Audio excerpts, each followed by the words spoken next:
Okay, so today we are going to discuss about cell and molecular biology paper, in which we have molecular biology. The basic of molecular biology deals with study of understanding of DNA functions, how DNA perform its function, which are directly dependent upon the structure of DNA,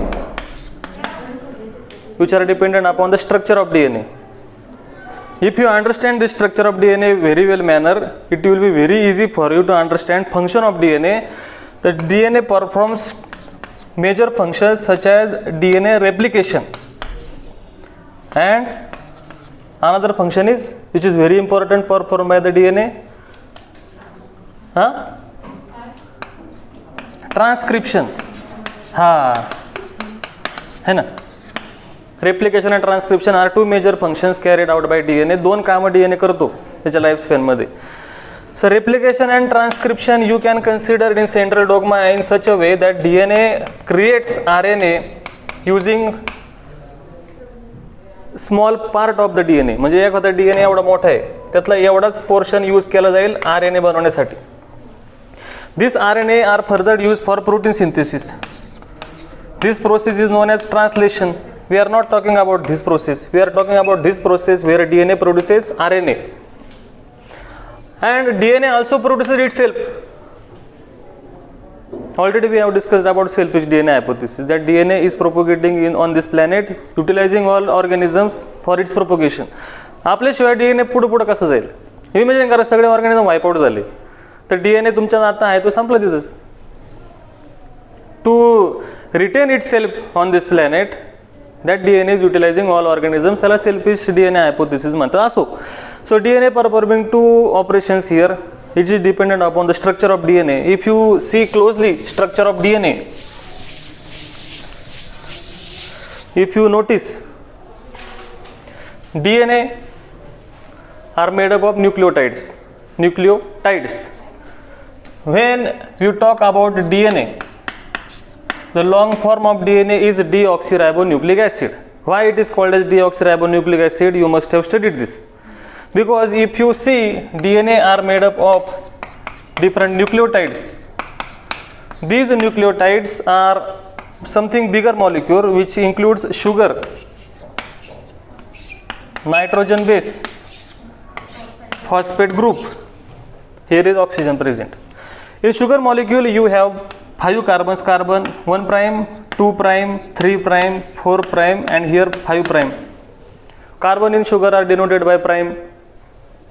At 3 prime always you will have hydroxyl group. At 2 prime you will have hydrogen atom. If you have hydroxyl group at 2 prime also, then it is nucleotide of RNA because it is oxygenated. If it is deoxygenated, that means deoxy, 5 carbon ribo, and it is nucleic acid which contain nitrogen bases. These nitrogen bases are purine and pyrimidine type. Already we have discussed this. या सगळ्या गोष्टी बोललेलो मी तुमच्याबरोबर. This DNA always consists phosphate group at 5 carbon and hydroxyl group at 3 carbon. If you see your DNA which is in spiral state, where it always consists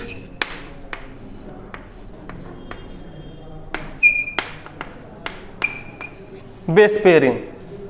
ह्याच्यात base pairing बघायला भेटते तुम्हाला 2 strands of DNA. If you open DNA, it will look like this.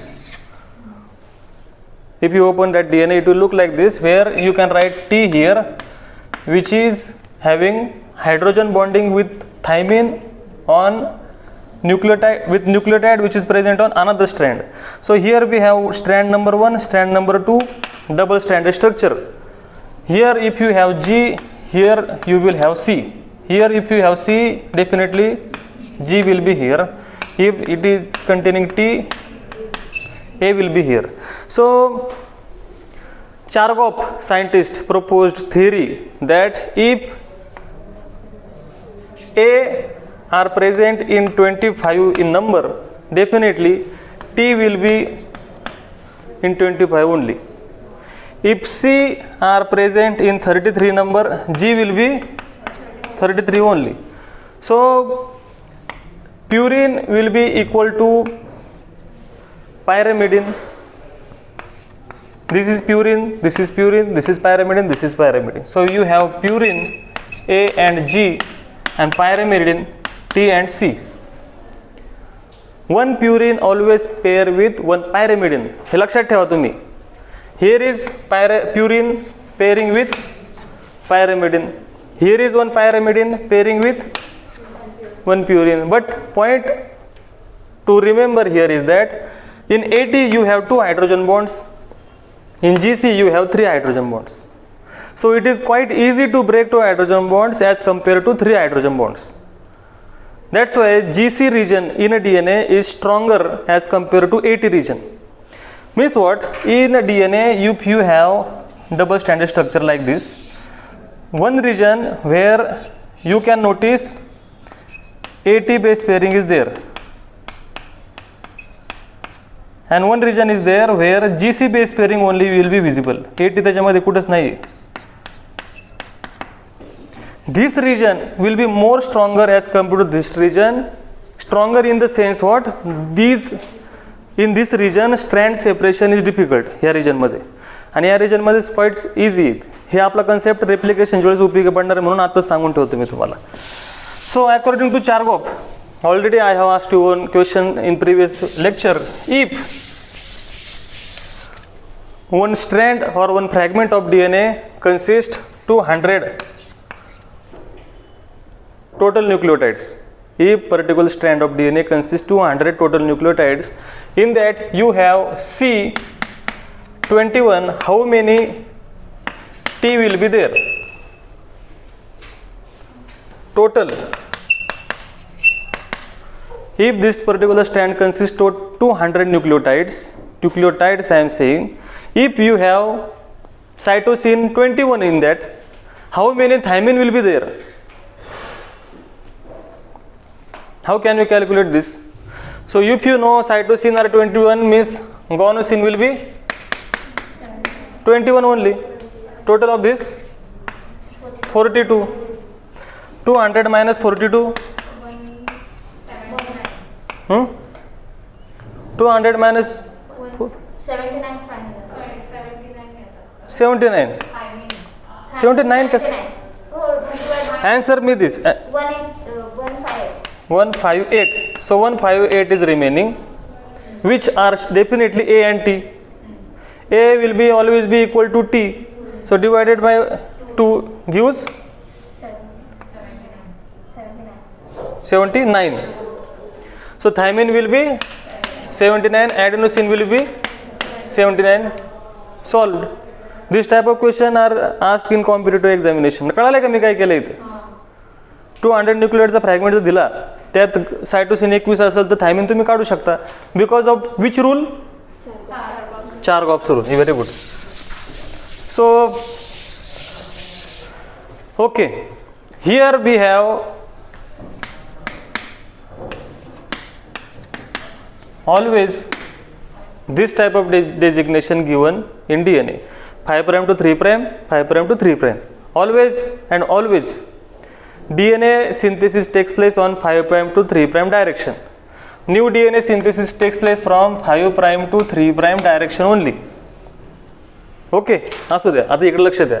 If I draw a nucleotide structure here, where here is one carbon, ते काय लिहित नाही बसत मी.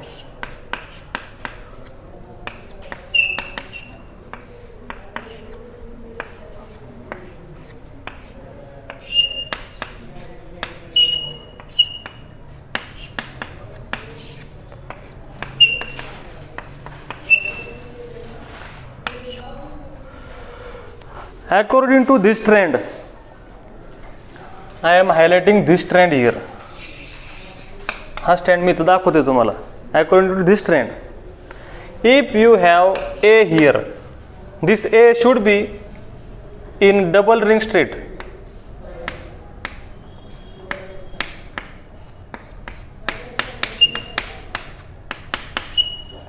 बाकीचं काय काढत बसायची गरज नाही. Which is double ring compound. Already you have studied about purine आणि पॅरामिडिन, म्हणून मी काय डिटेलमध्ये गेलेलो नाही त्याचे. तर तुम्हाला त्याचा प्रॉब्लेम असेल सांगा, मी तुम्हाला ते पण सांगतो. आहे का प्रॉब्लेम काय? प्युरिन पॅरामिड, प्युरिन म्हणजे डबल रिंग, पॅरामिड म्हणजे सिंगल रिंग. तर हे सगळं करत बसण्यापेक्षा आपण फक्त नायट्रोजन बेस लिहू.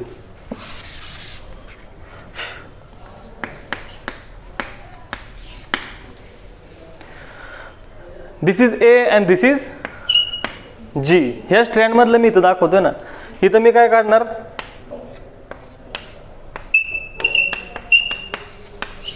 सी. Yes or no? इथं phosphate group. Always and always remember, new nucleotide is added at which end, 3 prime or 5 prime? 3 prime एंडला खालून ॲड होतं, म्हणून DNA synthesis always takes place in this direction. 3 prime end is ready to accept new nucleotide. असं वरतून nucleotide येत नाही कधी, वरतून ॲडिशन होत नाही कधी. Always addition takes place from bottom side, 3 prime side. So this is 3 prime side which is contain a hydroxyl group. You have to remember these points. हे molecular biology चं सार आहे, gist आहे, महत्वाचं आहे खूप आहे. So if you joined these nucleotides, where you will notice one phosphate group is joining 2 adjacent nucleotides in one strand. Here also same. One phosphate is involved in adjacent nucleotides in one strand, एका strand मधले. So this bond is known as phosphodiester. Very good bond. Very good. Phosphodiester bond. Phosphate and 2 sugar molecule, that's why diester bond. DNA polymerase is involved in formation of phosphodiester bond.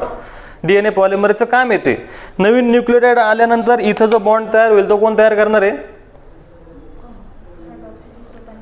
DNA polymerase तयार करणार आहे. आले का लक्षात? आता ही जे nucleotide ए, त्याच्या खाली जी, त्याच्या खाली सी, त्याच्या खाली टी आहे. हे टी जेव्हा ॲड होईल, इथं जागा नाही म्हणून काढलं नाही मी, तेव्हा तिथं त्याच्या जी आणि सी आणि टी मध्ये कुठला बॉन्ड येईल? फॉस्फोडायस्टर बॉन्ड, जो कोण तयार करते? DNA polymerase. So DNA polymerase are again type 1, type 2, type 3, type 4 and type 5. Mainly type 3 DNA polymerase perform this role.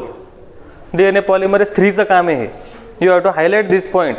Only saying DNA polymerase is not sufficient, because DNA polymerase 1 is involved in other function, DNA polymerase 2 is involved in other function, DNA polymerase 5 is involved in other function.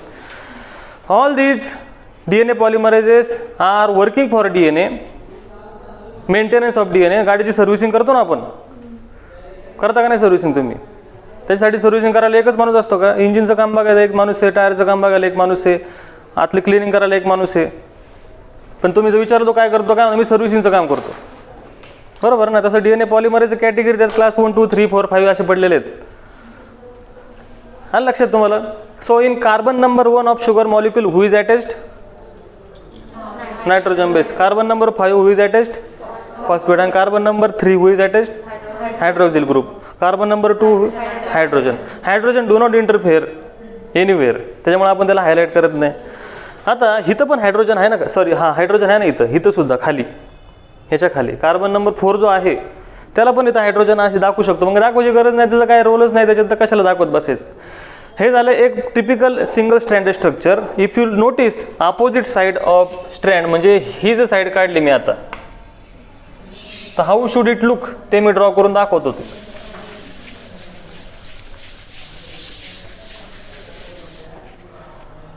तर कसं दिसेल ते? 1, 2, 3, 4, 5. Very good.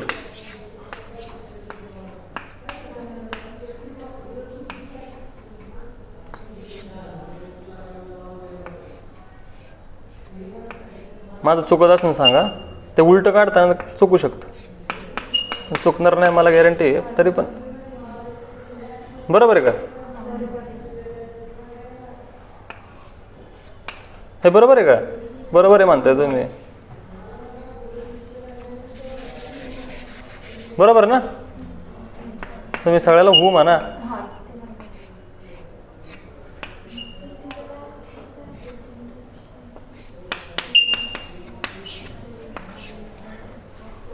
Right or wrong?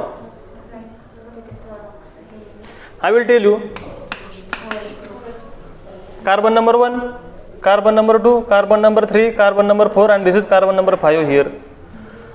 Carbon number 1 2 3 4 5 1 2 3 4. हां नाही बरोबर आहे की राव. आणि ही तर phosphate group 5. Got it? So orientation of 5th prime carbon is at bottom and 3 prime carbon is at top. Orientation of 3 prime carbon is at bottom and 5th prime carbon is at top. So this strand will look like this.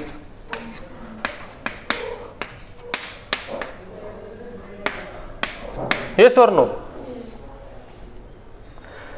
One strand is running in one direction, another strand is running in opposite direction. That's why it is called as anti-parallel double-stranded structure of deoxyribonucleic acid. आलं लक्षात काय म्हणतोय मी? Nucleotides are required for DNA and RNA. Nucleotides are required for DNA and RNA. For example, ATP. ATP is required for DNA also and RNA also. Yes or no? Yes. What is ATP? Adenosine triphosphate, which is required for DNA and RNA. Just saying ATP will not clear an idea whether that ATP is belonging to DNA or RNA. If you want to mention that ATP is required for synthesis of DNA, you have to write in this way: 2' deoxy, 2' deoxy, 5' triphosphate. कळलं का नाही? Nucleotide आहे, ही nucleotide आहे. याचं 2nd प्राइमला oxygen काढून टाकलेला आहे. That's why 2' deoxy. Each nucleotide which is present in DNA will be highlighted first by 2' deoxy. प्रत्येक न्यूक्लियोटाइड जी DNA ला लागते त्या न्यूक्लियोटाइडच्या 2' कार्बन जो शुगरचा आहे म्हणतोय मी, त्याचा ऑक्सिजन काढून टाकलाय ना. आता मग तुम्ही म्हणले हो डिऑक्सिरायबोन्यूक्लिक ॲसिड कारण 2' कार्बन जो ऑक्सिजन काढून टाकलाय. पण तेच म्हणतोय मी तुम्हाला, प्रत्येक न्यूक्लियोटाइडच्या शुगरमधला 2' ऑक्सिजन काढून टाकलेला आहे. पण तुम्हाला प्रत्येक वेळेस म्हणायला लागेल 2' deoxy. ॲट 5' कार्बनला काय असतं? फॉस्फेट. मग ATP म्हणण्यापेक्षा 2' deoxy 5' ट्रायफॉस्फेट. मग कुठली न्यूक्लियोटाइडचं बोलताय तुम्ही? ॲडेनोसिन. 2' deoxy 5' ॲडेनोसिन ट्रायफॉस्फेट म्हणायला लागते. दिस इज शॉर्टकट ATP. आणि फक्त तुम्ही ॲडेनोसिन ट्रायफॉस्फेट म्हणले तर याचा अर्थ असा होतो की you are saying about RNA nucleotide. कारण तुम्ही मेन्शन करत नाही तिथं 2' deoxy. कळतंय का मला काय म्हणायचं? हां ना, मग त्याला काय म्हणायची गरजच नाही ना बाई. फक्त असंच म्हणू शकतो आपण. DNA साठी तुम्हाला सेपरेट एक शब्द घालावा लागतो. 2' deoxy 5' adenosine triphosphate. How will you call GTP?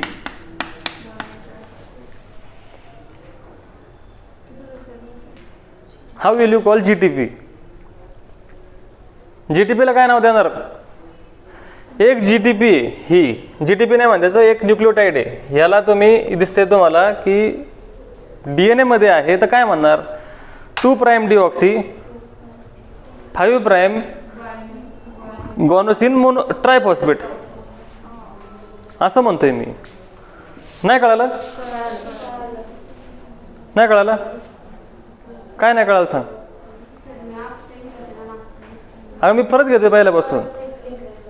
नवीन नाही सांगत आहे काय? अबे नवीनच सांगतोय मी. हे काय रिपीटेड नाही, जे जुनं जे झाले तेच घेतोय. पण मी त्याच्यावर प्रश्न विचारत नाही, तुम्हाला जे सांगितले तेच सांगतोय. लक्षात घे मला काय म्हणायचं. DNA तयार होण्यासाठी न्यूक्लियोटाइड लागतात ना, न्यूक्लियोटाईडमध्ये शुगर आहे, नायट्रोजन बेस आहे आणि फॉस्फेट ग्रुप आहे, असे 3 जण एकत्र येऊन एक न्यूक्लियोटाईड तयार होते. या न्यूक्लियोटाईडमधलं जी शुगर आहे त्याच्या कार्बनना प्राईम म्हणतात. सेकंड प्राईम कार्बनच्या शुगरमधल्या सेकंड प्राईम कार्बनचा हायड्रोक्सिल ग्रुप नसून हायड्रोजन ॲटम आहे, म्हणजे ऑक्सिजन काढून टाकलंच होतं ना असं, म्हणून डिऑक्सी म्हणलेलं आहे. फक्त डिऑक्सी नाही म्हणायचं, डिऑक्सिरायबोन्यूक्लिक ॲसिड म्हणजे DNA असं म्हणण्यापेक्षा 2 प्राईम डिऑक्सी म्हणलं तर जास्त ऑथेंटिकेट होईल ते. Okay, so here we have 2 strands which are anti-parallel or anti-parallel. One strand is running above, another strand is running down. That's why it is anti-parallel structure of DNA. If you want to study replication of DNA, you have to first understand this. Without understanding of this, you cannot go further. हे कळालं असेल तर आपल्याला replication बद्दल आता आपण actual discussion करणार आहे की काय रेप्लिकेशन असतं. So considering all this scenario in mind, we will discuss about DNA replication in bacteria which are prokaryotes.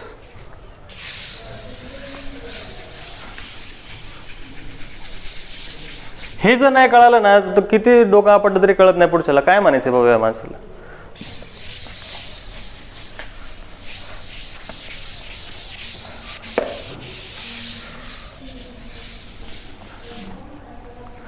Now we will be discussing about DNA replication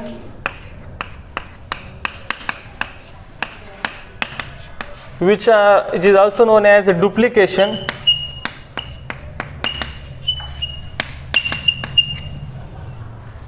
With DNA get double. So in cell cycle you have M phase, G1 phase, S phase and G2 phase. We have studied this. विसरले काय? विसरले थोडेफार तुम्ही. ते चेहरा दिसतं लगेच. In mitosis or meiosis ला commonly M phase म्हणतात. Where parental cell divided into daughter cells. This daughter cell will be ready for division. So it passes through various stages and get again ready to act as parental cell. So in this S phase which is known as synthesis, where DNA duplication takes place. Why I am telling you this, which is very essential at cell cycle. S phase ला जे काय होणार आहे ते आपण आता study करणार आहे.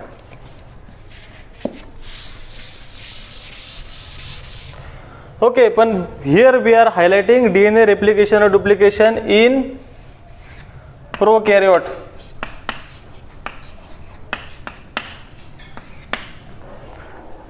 So prokaryotic organisms are nothing but bacteria, for example E. coli, which are microscopic, almost around 5 micrometer in their size. They do not show any compartmentalization. DNA is freely present in their cell. The DNA is always in circular fashion. I am telling about properties of prokaryotic cell. DNA present in bacterial cell which do not contain nucleus. So DNA is freely present in cytoplasm. त्याच्यामध्ये काय अडचण नाही याची त्याला. त्याचा पण sale आहे त्याच्यामधलं लिक्विड सायटोप्लाझमच मानायचं तुम्ही. बॅक्टेरियोप्लाझम म्हणाला इथलं वाटतं तुम्हाला थोडंसं specific. But DNA circular, which is very important. This DNA if you take out from bacterial cell, this is like a cycle wheel which is circular. Bacterial DNA is not present as bacterial DNA at all. It is present in bacterial chromosome. जसं आपला DNA असाच असतो का? कसा असतो मग? Chromosome मध्ये. तसंच यांचा DNA पण क्रोमोझोम मध्येच असतो. So bacterial chromosome are in circular fashion. Ultimately DNA is also circular in fashion.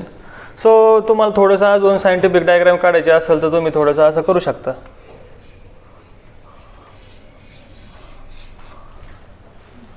Yes or no? Circular DNA of bacteria. Here in this DNA, duplication or replication of DNA takes place in 3 stages. What is this? हे काय आहे? DNA of what? DNA of bacteria. This DNA replication or duplication takes place in 3 phases. First म्हणजे initiation,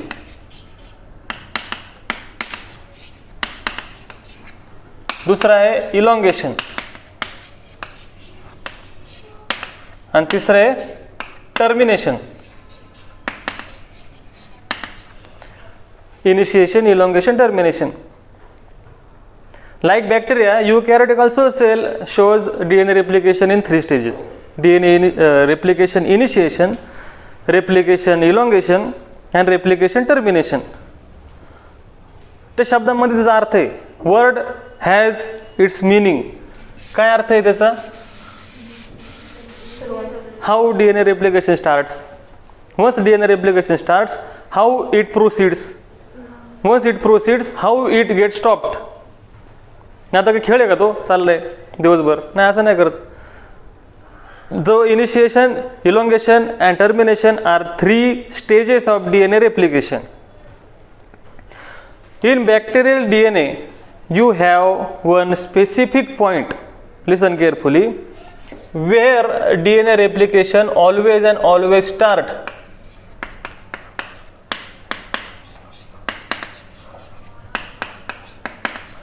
Which is known as replication starting point, where origination of replication takes place. That's why it is known as ORIC. ORIC. Sometimes people write it in capital. ORIC. काय ते? Origin of तिथं सुरू होतं पोते. जो काय प्रकार असेल. First we will talk about initiation of DNA replication, then we will talk about elongation and termination. So I will wipe out this.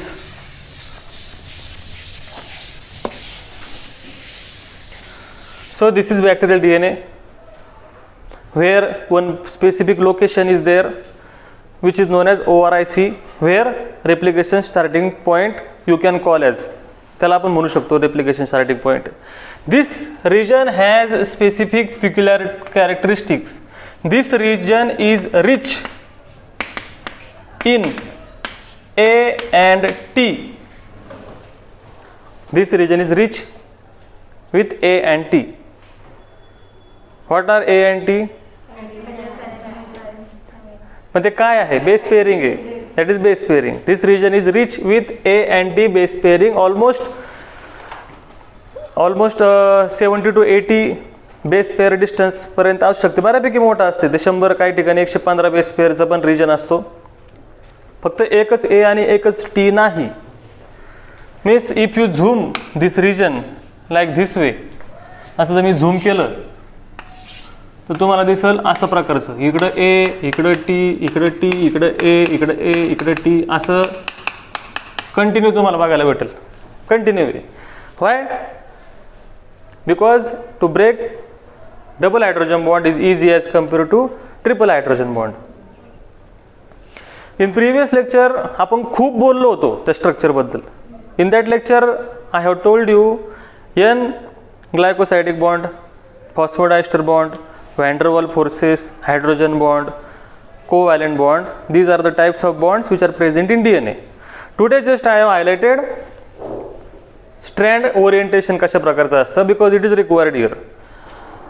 Initiation takes place at region which is known as ORIC. In this region you will find there are DNA A boxes.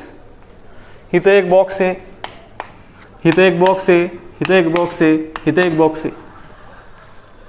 So in ORIC region you have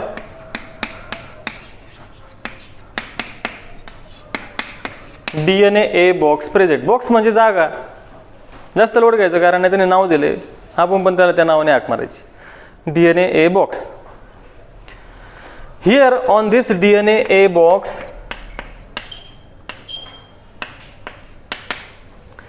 DNA A protein binds.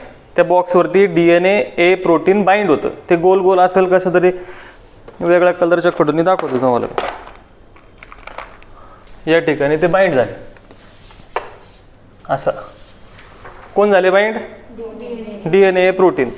Binding of DNA A protein triggers or calls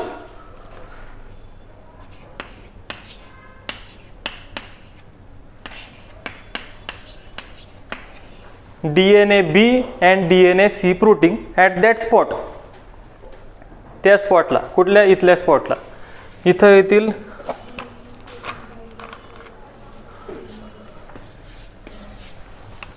green कलरचे DNA B DNA C protein.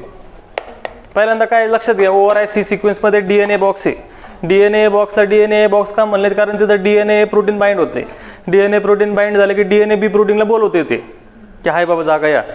DNA प्रोटीनला दुसरं नाव काय दिलेलं आहे? Scientific and authentic DNA helicase. अरे DNA helicase. Helicase means those who breaks something. So here DNA B protein are those protein who breaks hydrogen bond at ORIC region. So after breaking hydrogen bond, this will look like this.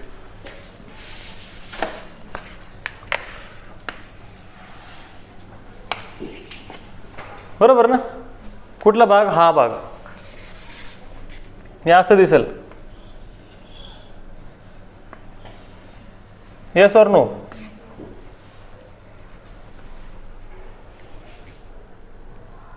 बरोबर. So DNA helicase which is an enzyme who breaks hydrogen bonds. कुणामधले hydrogen bond break करेल? ते base pairs मधला hydrogen bond break करल. जे double standard structure होतं ते आता 2 सिंगल स्टँडर्ड स्ट्रक्चर तयार झालेलं आहे. Are you getting my point? So this is nothing but the initiation process where DNA replication starts. Whatever I have told you, just 10% of actual information because it is required for you. This information is sufficient. एवढे sufficient information वर तुम्ही answer लिहू शकता. If you go for net set CSIR study, मग rest of 90% comes into the picture. त्याची काही गरज नाही तुम्हाला. ओके, इनिशिएशन प्रोसेसमध्ये डबल स्टँड सिंगल स्टँडमध्ये सेपरेशन झालेलं बघायला भेटेल तुम्हाला.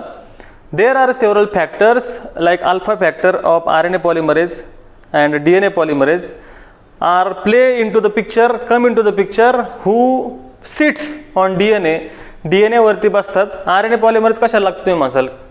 तर RNAचा रोल पॉलिमरेज किंवा तिथं RNA थोडासा बनवला जातो DNA रेप्लिकेशन सुरू होण्यासाठी. DNA रेप्लिकेशन सुरू करण्यासाठी तिथं आधी थोडासा RNAची गरज पडते. कशी पडते आपण बघू ते, पण समजून घ्या. ही एक लोकेशन तयार केलेली, एक प्रिपेरेटरी सिस्टीम तयार केलेली. या मॉडेलला एक नाव दिलं होतं मी, theta model of DNA replication, because it look like theta. मॅथमॅटिक्समधलं स्टॅटिस्टिकमधलं थीटाचे सिम्बॉल आहे तसं दिसतं ते, म्हणून theta model of DNA replication म्हणलेलं आहे. One scientist studied DNA replication in bacteria with the help of tritium. तुम्हाला माहिती आहे हायड्रोजनमध्ये एक प्रोटॉन आहे, एक इलेक्ट्रॉन आहे आणि 0 न्यूट्रॉन आहेत. If you have 1 proton, 1 neutron and 1 electron, that is not hydrogen, that is deuterium. If you have 1 proton, 2 neutron and 1 electron, that is tritium. हा लक्षात. तुम्ही जे पाणी पिता ना त्यातला हायड्रोजनमध्ये न्यूट्रॉन नाही आहे, पण एखादा न्यूट्रॉन जर आला तर ते ड्यूटेरियम झालं. त्याला हेवी वॉटर, ते पण पाण्यासारखं दिसतं पण ते प्यायच्या लायकीचं नाही, ते हेवी वॉटर ड्यूटेरियम डायऑक्साईड म्हणतो आपण त्याला. आणि ट्रिटियम जे आहे ते चमकतं. मग चमकणाऱ्या हायड्रोजन सारखे वापरून, आयसोटोप वापरून, हे आयसोटोप आहेत हायड्रोजनचे, ड्यूटेरियम आणि ट्रिटियम. मग मी का सांगतोय तुम्हाला, याच्या मागं कारण आहे. एका सायंटिस्टने हे ट्रिटियम वापरलं. ह्याचा अभ्यास करताना जे काही न्यूक्लियोटाईड बनवल्या त्या न्यूक्लियोटाईडमध्ये त्यांनी बघितलं की जे काही हायड्रोजन आहेत तिथं ट्रिटियम टाकले, मग ते चमकतात ना. मग नवीन जेव्हा स्ट्रँड तयार होतो तेव्हा त्यांना दिसलं की एक थीटा मॉडेलचं, जसं आपण जुन्या फोटोचं निगेटिव्ह फिल्म बघतो बघा, तसं निगेटिव्ह फिल्म बघायला भेटते आणि ते थीटा मॉडेल सारखं दिसत होतं. That's why it is called theta model. असो, आता initiation has been taken place. Now second point is yes elongation. It is very obvious and common sense that those single strand which are separated have much more possibility to reunite again. Separate झाले मग त्यांना separate कसं ठेवणार तुम्ही? So for that there are several protein factors are coming into the picture who are binding this single stranded DNA, who are known as single strand binding protein, SSBP. I am talking about elongation. Single strand binding protein. कुठं bind होतात ते? दोन्ही स्ट्रँडला, या वरच्या पण आणि खालच्या पण. Why SSBP comes there? To remain, to make or to retain separate single stranded structure. आलं लक्षात? सिंगल स्टँड बाइंडिंग प्रोटीनचा रोल काय आहे? एकदा DNA B तिथं आल्यानंतर काय केलं होतं त्याने? ब्रेकिंग ऑफ हायड्रोजन बॉन्ड आणि डबल स्टँडर्ड स्ट्रक्चरचं सेपरेशन केलं. जसं बॅगची चेन ओपन करतो ना आपण, किंवा तुमची चेन खराब झाली तर मध्येच ओपन होतं बघा, तसंच. तर bubble like structure creates there. Bubble सारखं दिसतं ना मध्येच, एक स्टँड तिकडे एक स्टँड इकडे, परत एकत्र येतील ना ते. हायड्रोजन बॉन्ड तयार व्हायला काय लागते? Hydrogen bond are non covalent interaction which are transient interaction which takes place immediately. मग ते जर अवॉइड करायचं असेल तर या स्टँडला इकडं ठेवा, त्या स्टँडला तिकडे ठेवा. एजंट नको का मध्ये? तर SSBP are acting as agent. त्यांना म्हणायचं सिंगल स्ट्रँड बाइंडिंग प्रोटीन. ते गोल गोल असतात का चौकोनी असतात तो विषय नाही, समजण्यासाठी मी काढले ते. आता नाव DNA polymerase 3 comes in a picture, which is very special protein.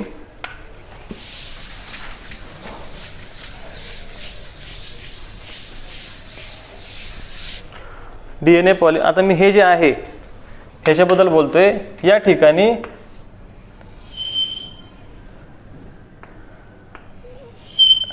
DNA polymerase enzyme will be attached आणि it attach like a clamp.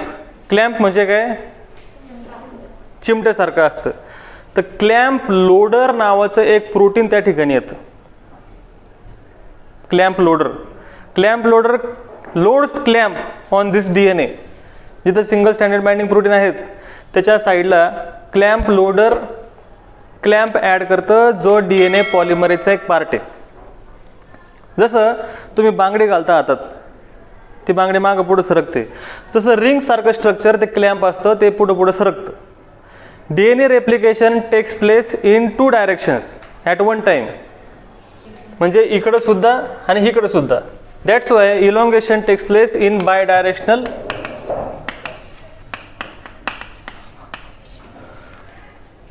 Way. Bidirectional way elongation takes place. Elongation means what? DNA replication bidirectional takes place. दोन्ही साईडला ते घडतं. आता हा जो part आहे, हा जो पोर्शन आहे, हा जर मी आता थोडासा उभा करतो, व्हर्टिकल करून दाखवतो. या ठिकाणी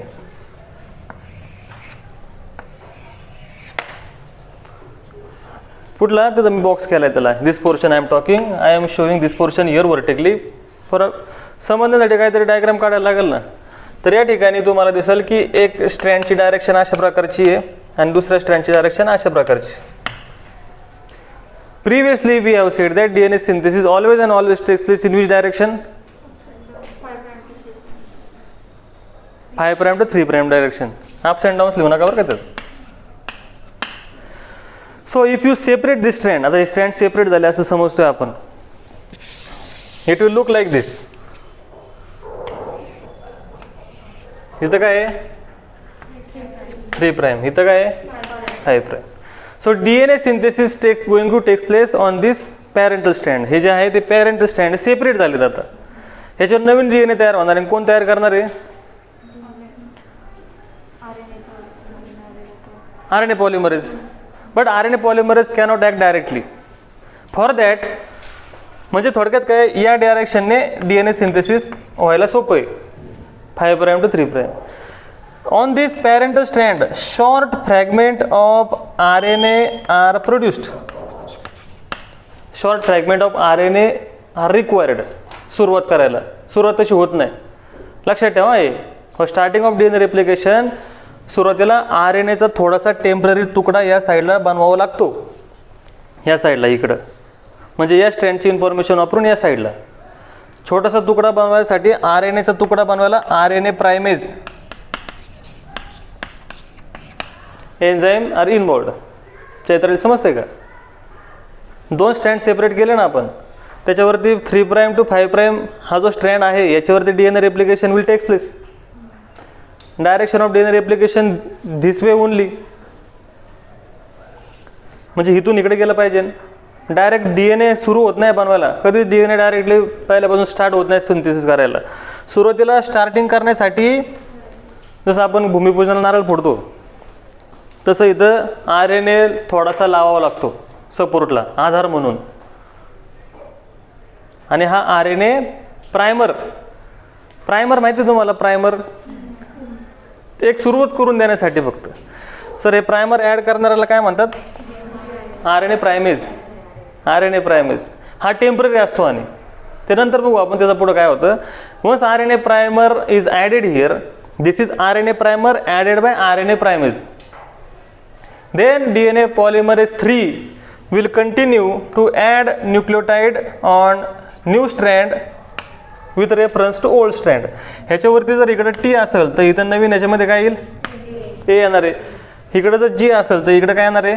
C. हे A नंतर C कोणी ॲड केलंय? DNA polymerase आणि DNA polymerase 3. हा लक्षात.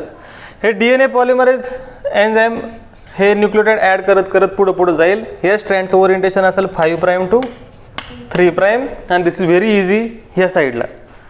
But on other side story get difficult because you cannot synthesize DNA from 3 prime to 5 prime. This is not allowed. मग काय करायचं अशा वेळेस?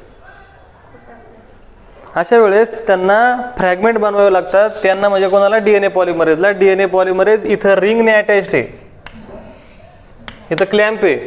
आणि DNA पॉलिमरेज असं वरती सर्कल जाताना इकडं स्टँड बनवतो, पण इकडं त्याला अवघड पडतं म्हणून त्या स्टँडला तो ट्विस्ट करतो. ट्विस्ट करून थोडासा पार्ट तो काढून घेतो त्यातला. RNA प्रायमर इथं बनवला जातो, त्याच्यावरती नवीन DNA बनवला जाईल. परत RNA प्रायमर ॲड केला जातो, नवीन DNA तयार केला जाईल. म्हणजे हे जे आहेत हे आहेत fragments on new strand which are in direction to 5 prime to 3 prime, 5 prime to 3 prime. Are you getting my point?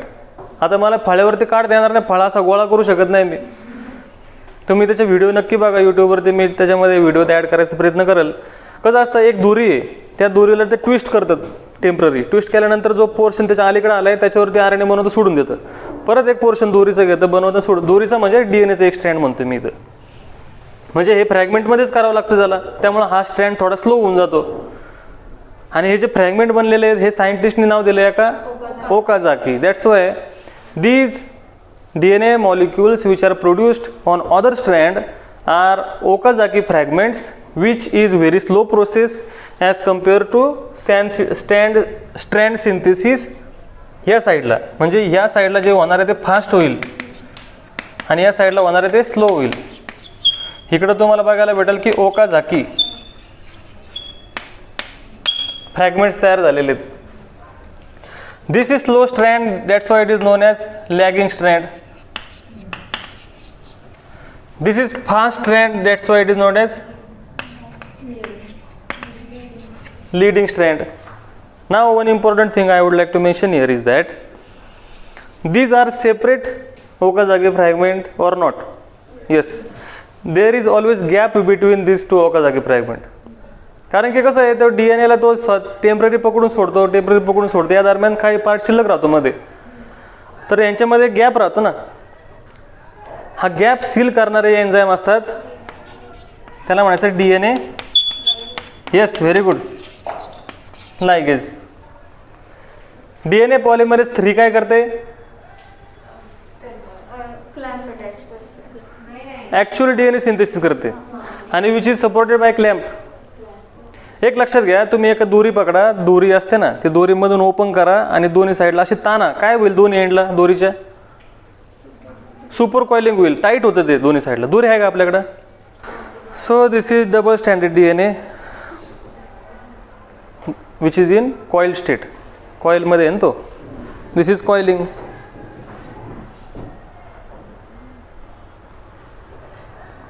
आता तू काय कर, इथं मध्ये पकड, मध्ये ओपन कर मधून. हां, दोन्ही साईडला काय होते, टाईट होत चालले. ते का टाईट होत चालले, इथं ओपन झालं की इकडे टाईट होणार आहे. सो इथं जे टेन्शन क्रिएट होतं, याला हे जे टेन्शन आहे तर त्याला म्हणतात सुपर कॉइलिंग. हे जे टेन्शन क्रिएट झाले due to opening of DNA, मधूनच ओपन झालं ना DNA. म्हणजे आज सर्क्युलर DNA असेल असा, हा सर्क्युलर DNA, आणि मधूनच तुम्ही ओपन केला तर दोन्ही साईडला टाईटनेस क्रिएट होतो. सो हा जो टाईटनेस आहे तो थोडासा रिलॅक्स करायचा असेल तर एक एन्झाईम काम करतं, त्याला म्हणतात टोपोआयसोमरेज or enzyme gyrase. Topoisomerase or enzyme gyrase are those enzymes who relaxes super coiling in DNA. DNA मधलं सुपर कॉइलिंग रिलॅक्स करण्याचं काम करतात. कोण करतं, काय का करतात ते, काय रोल आहे त्यांचा. When you unwind DNA from a center point, it will automatically create supercoiling on both sides. At one side, positive supercoiling takes place. At other side, negative supercoiling takes place.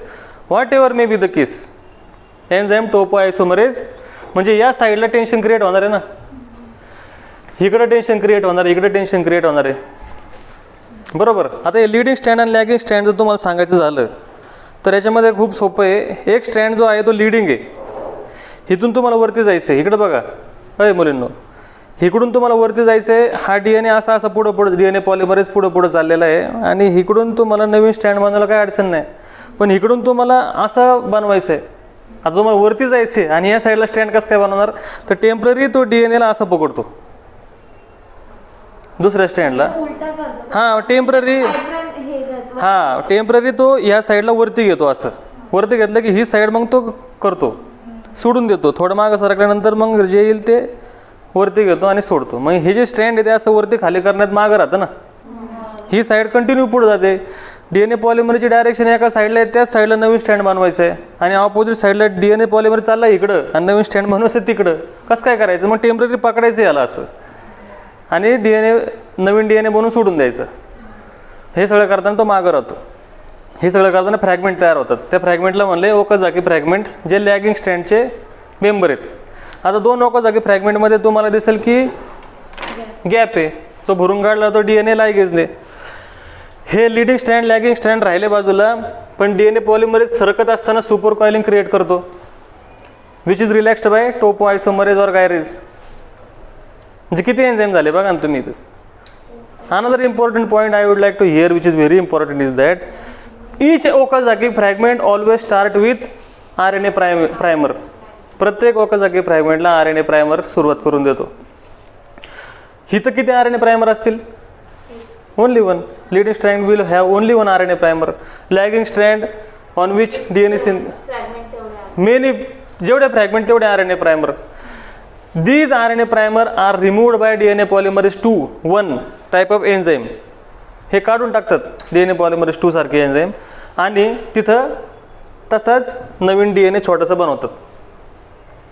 म्हणजे जसं exam चालताना supervisor फिरत असतात इकडं तिकडं, तसं ते फिरायचं काम करतात. याच्या दरम्यान जर काही मिस्टेक झाली, इथं जीव होता इकडं मध्येच टी टाकून गेला DNA पॉलिमरेज पुढं, तर लगेच DNA पॉलिमर 1 येतो. इथं चूक झाली तो त्याला काढतो आणि हाय ते व्यवस्थित टाकतो. हे इतकं प्रिसाईज चालू आहे म्हणून आम्ही निवांत आहे. नाही तर otherwise it would create point mutation. जरी पण या सगळ्या सिस्टीममधून चूक झाली तर त्याला म्युटेशन म्हणतात, आणि आपण रिझल्ट आहे म्युटेशनचा. म्युटेशन दोन्ही प्रकारचे आहेत ना, positive negative. So here we have DNA replication in bacteria, which is very interesting, which is actually played by many members actually.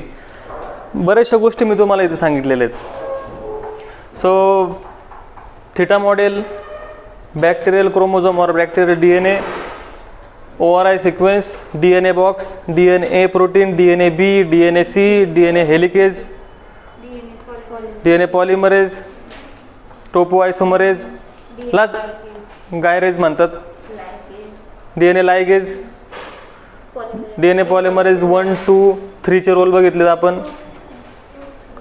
2चं सांगितलं ना तुम्हाला, हे काढतो नाही 2चं येते. 2 आणि 1 एकत्र येतात. 2 हे करतो आणि 1 चूक झालेलं शोधतो.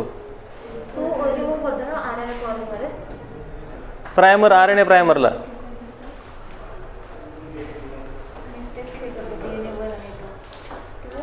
ओके. DNA पॉलिमरेज 5 वगैरेंचा रोल UV इंड्युस्ड म्युटेशनमध्ये बघायला भेटतो. ते आपल्याला रोल बघायचं नाही याच्यामध्ये. UV लाईटने इंडक्शन झालेलं म्युटेशन आहे, त्यांचं मेकॅनिझम आहे. असो, so here we have studied initiation elongation. Story is not over yet. Remaining point is termination, where at least somewhere it has to be stopped. नाही तर हे दिवस रात्र चालत राहील. रिसोर्सेस जर नसतील तर इनिशिएशनच नाही झालं पाहिजे DNA रेप्लिकेशनचं, म्हणून पण मेकॅनिझम असते. सो थर्ड पॉईंट इज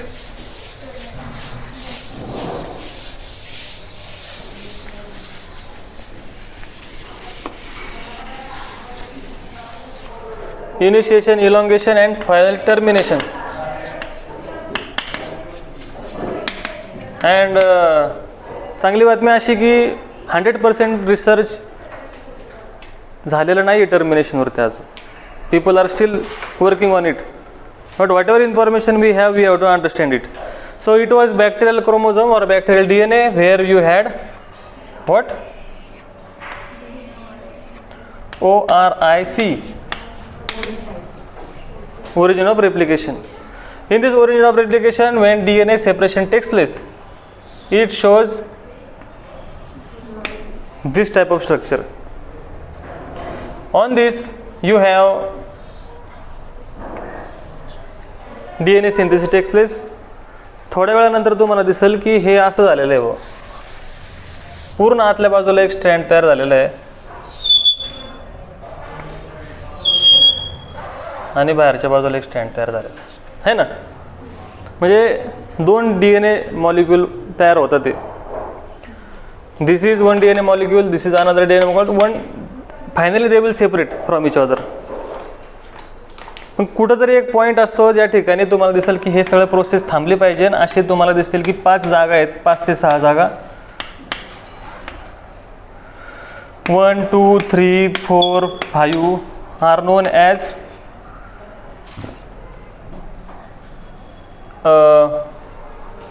टर sequence.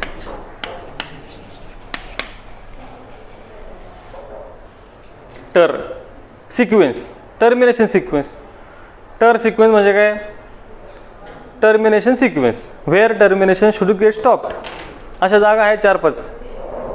There is one protein which is known as Tus, termination site specific protein. म्हणजे हे जे टर साईट आहे, ह्या साईटला स्पेसिफिक असलेले प्रोटीन या ठिकाणी येऊन बाइंड होतात.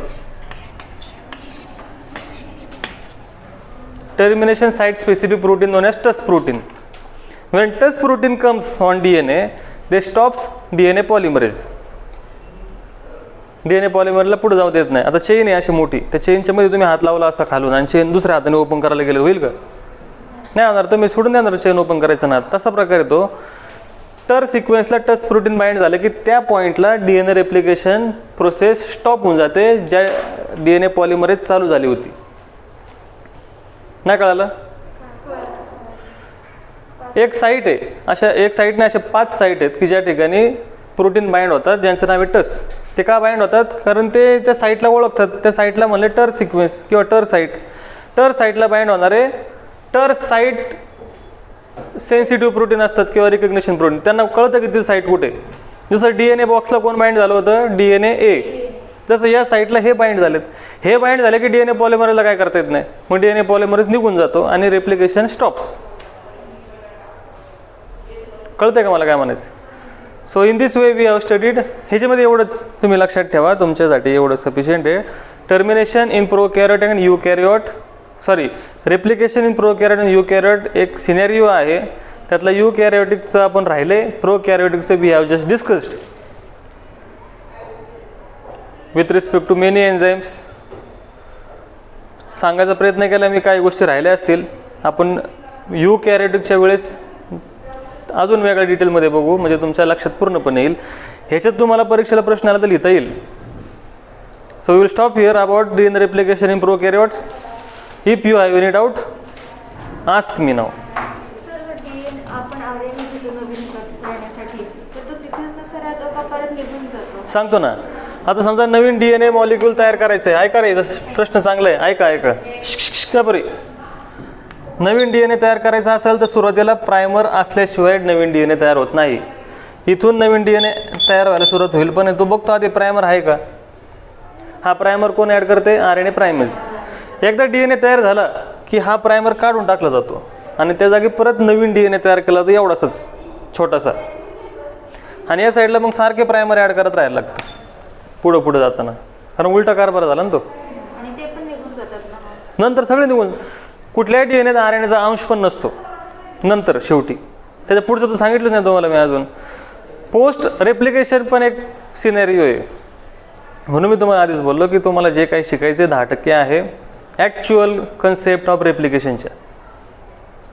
एक प्रोसेस अशी आहे, जो पॅरेंटल स्ट्रँड आहे, that strand is always and always methylated. How you can identify after replication which is new strand and which is old strand. एवढं आपण पुढे गेलेलो आहे. तो जो न्यू स्ट्रँड आहे, जो ओल्ड स्ट्रँड आहे, त्याच्यावरती तुम्हाला दिसेल की मिथिल ग्रुप अटॅच असतो प्युरिनवरती. पॅरामिडिनवरती पण बघाल, थायमिनवरती तुम्हाला दिसेल की आपला जो सायटोसिन आहे आणि थायमिन आहे, तर आणि युरेसिल आहे, 3 प्रकारचे पॅरामिडिन आपल्यात आहेत. त्याच्यामध्ये मिथिल ग्रुपचा खूप मोठा रोल आहे. पण जाऊ द्या, असू द्या. ओल्ड स्ट्रँडवर मिथिल ग्रुप असतो, न्यू स्ट्रँडवरती मिथिल ग्रुप नसतो. This is very famous method to identify which is parental strand and which is new strand. असो, तुम्हाला ते गोष्ट कळायला असेल, टर्मिनेशन, इलॉंगेशन, इनिशिएशन. तुमच्या शंका असतील ना, मला तुम्ही हे बंद कर रेकॉर्डिंग. तुमच्या शंका असतील मला तुम्ही विचारा.